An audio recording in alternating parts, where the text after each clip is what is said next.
चाडपर्वको माहौलसँगै साइप्रसको लागि नयाँ भ्याकेन्सी लिएर म आइसकेको छु। नमस्कार, म शैलेश थपलिया बसन्त इम्प्लोइमेन्टबाट।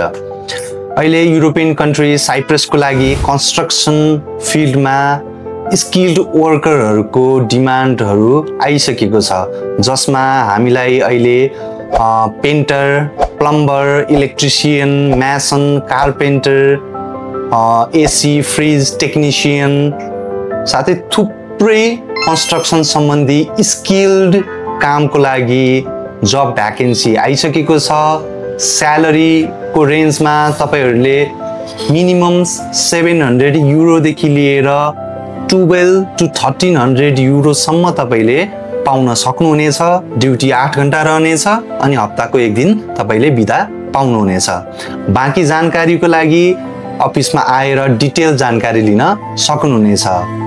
साथसाथै हामीले प्रत्येक हप्ताको आइतबार अन्तर्वार्ताहरू लिइरहेका छौँ अफिसको लोकेसनमा डाइरेक्ट फिजिकल्ली। सो इन्ट्रेस्ट हुनुहुन्छ भने आउन सक्नुहुनेछ, भिजिट गर्नुहोस् र आफ्नो सिट सुरक्षित राख्नुहोस्। हस् त, धन्यवाद।